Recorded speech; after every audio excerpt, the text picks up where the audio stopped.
What if I told you that our insatiable hunger for one fish brings this delicacy to the brink of collapse? And that it might not only make this species go extinct, but how we might bring chaos, starvation, and civil demise upon the world in ways you could have never imagined, and all because we seem to love tuna sashimi just a tad too much. Welcome to Smarter by Scrolling, where we uncover the hidden stories behind everyday things. Please consider subscribing. We are a completely new channel, and your subscription would mean the world to us. Today, we're diving into the world of bluefin tuna, considered the king of the tuna family, a fish that's both a culinary treasure and an ecological tragedy. Bluefin tuna is a prized delicacy renowned for its rich, buttery flavor and melt-in-your-mouth texture. It's a staple of sushi menus worldwide and a symbol of luxury dining. But beneath the surface of this culinary craze lies a darker reality. Decades of overfishing have decimated bluefin tuna population, with their numbers plummeting to alarmingly low levels. Scientists estimate that the biomass of adult bluefin tuna has shrunk to less than 5% of its historical levels. The insatiable demand for bluefin tuna, driven by the global sushi boom, has fueled a relentless pursuit of this fish. The consequences of this unsustainable fishing are far-reaching, threatening not only the survival of the bluefin tuna, but also the health of our oceans. In this episode, we'll explore the complex world of bluefin tuna, from its fascinating biology and cultural significance to the environmental and economic challenges it faces. We'll delve into the controversial practice of bluefin tuna farming, examine the efforts to conserve this iconic species, and ask the question, can we enjoy this delicacy without sacrificing the future of our oceans, and with it, the world's future? The bluefin tuna isn't just a fish, it's a culinary icon, a status symbol, and a multi-billion-dollar industry. The finest tuna at each year's first auction at Japan's famous Toyosu fish market is a prestige prize to be won by the highest bidder. In 2019, the highest bid was over $3 million, setting new records. But how did this massive fish become so sought after? The bluefin tuna's rise to fame began in Japan in the mid-19th century. Once considered inedible due to its strong flavor, a Tokyo chef discovered that marinating the fish in soy sauce could tame its taste. At the 1930s, bluefin tuna had become a staple of sushi, and its popularity soared when fishermen developed methods to freeze and preserve their catch on board. The Japanese appetite for bluefin tuna grew so rapidly that by the 1970s, they were importing massive quantities from the Atlantic, further fueling the global demand for this fish. Today, Japan consumes the majority of the global bluefin tuna catch. Tuna is among the top 3 most popular sushi items in Japan. The sushi craze has spread far beyond Japan's borders, with bluefin tuna now a sought-after delicacy in restaurants worldwide. This insatiable appetite for bluefin tuna has created a bluefin gold rush, with fishermen and traders vying for a share of the lucrative market, and understandably so. The global tuna fish market size was valued at $41.94 billion in 2023, and is projected to grow from $42.96 billion in 2024 to $54.45 billion by 2032. But as prices soar and demand continues to rise, the pressure on wild bluefin tuna populations intensifies, pushing them closer to the brink.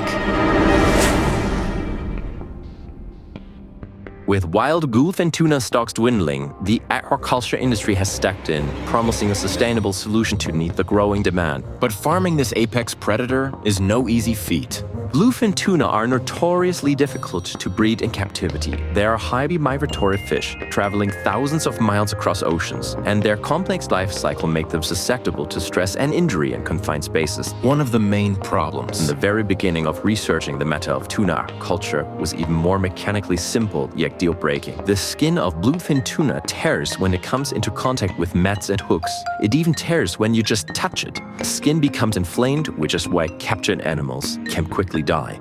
Thus, early attempts to raise bluefin tuna in the 1970s faced numerous setbacks. The fish were prone to injury, disease, and cannibalism, and the survival rates were abysmal. And over the years, scientists and fish farmers have made significant strides in understanding the bluefin tuna's needs and developing innovative techniques to raise them in a controlled environment, like optimizing the light and temperature conditions for tuna, the material of the net cages therein, and many more. While bluefin tuna aquaculture is still a relatively young industry, it holds the promise of providing a sustainable source of its prized fish. However, it also raises important questions about the environmental impact and farming such a large predator and the ethical implications of keeping these magnificent creatures in captivity. The most critical success factor of bluefin tuna farming, however, might be its feed conversion ratio, or FIFO, the fish-in, fish-out ratio.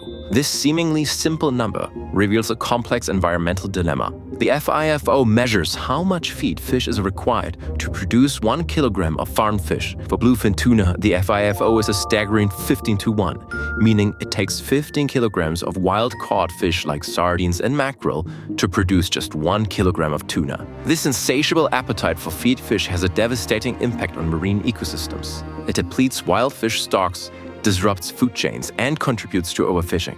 In fact, every fifth mackerel, anchovy, or sardine caught doesn't end up on our plates. It's turned into fish meal to feed farm fish like bluefin tuna. Due to the rapid growth of aquaculture globally, the prices of sardines, anchovies, and mackerel have experienced a substantial increase, ranging from 2 to 3 times the original value within the past few decades. This surge in demand for these small fish, which are often relied upon as a source of protein in developing countries, has led to concerns about their scarcity. To address this issue, researchers are exploring the use of soy as a substitute feed fish, particularly in salmon farming, where it can replace up to a quarter of the diet. Similar results are anticipated for tuna, offering a potential solution to this challenge and promoting sustainable aquaculture practices. However, using soy is only a more sustainable option on first glance. Scientists predict a potential surge in demand for soybeans in the coming decades, driven by the increasing demand for soy-based feed for fish, pigs, and chickens. Aquaculture alone could consume up to 1/3 of the global soybean harvest. However, if you think about it, and tuna's FIFO ratio in general, this approach is an inefficient use of resources. As you can see, the hunger for tuna is not only an environmental issue, it's a problem that raises ethical questions about our consumption habits and the sustainability of aquaculture. But what if I told you that this mess goes even further on, and we have to look at the well-being of the tuna itself, and going even on such a molecular level that we need to talk about genetics. While raising bluefin tuna in captivity presents numerous challenges, the most significant breakthrough came in 2002 when tuna hatched in captivity spawned for the first time. This achievement opened the door to the possibility of closed-cycle aquaculture, where the entire life cycle of the fish is controlled. However, the success rate of breeding bluefin tuna in captivity remains low. Out of 100 eggs, sometimes only 1 or even no fish survive to adulthood. This inefficiency poses a significant challenge for the industry, as it requires a large number of eggs and resources to produce a limited number of marketable fish. One of the major concerns with captive breeding is the potential for genetic deformities. The limited gene pool in closed-cycle aquaculture can lead to inbreeding and the accumulation of harmful mutations. This can result in fish with deformities, weakened immune systems, and reduced reproductive success. With tuna aquaculture, we are increasing the chance of tuna incest. By now, we have to recognize that traditional breeding practices are insufficient to ensure the long-term health of our livestock. While such breeding may give the illusion of providing a solution, it ultimately fails to address the underlying issues. It replaces a natural, functioning ecosystem with an artificial one, which introduces its own set of significant problems. So which fish can we eat with a clear conscience from an ecological and sustainable economic perspective? Bonito and herring from certain regions and farm fish like trout from extensive aquaculture are recommended. Good rule of thumb is to prioritize what is lower in the food chain. Herbivores like carp, for example, are always better than large predators like tuna. In general, environmental protection and fish enjoyment are not mutually exclusive. Some fish species can still be eaten without hesitation. The farming of carp, pangasius, tilapia, and African or European catfish in closed systems usually has little impact on the marine environment. With herring, it depends on exactly where it comes from. That's it from us. I hope you learned something today and are aware of the consequences of our tuna consumption. We're not here to condone or demonize any behavior, and neither should you. We should all just make educated decisions. So if you want to support us, please consider subscribing. We're a very new channel and it would mean the world to us. And while you're here, why don't you check out this video and stay within the realm of unsuspected terrifying foods and find out which fruit is endangering and killing humans in ways no one is thinking of when they devour it on their breakfast sandwich.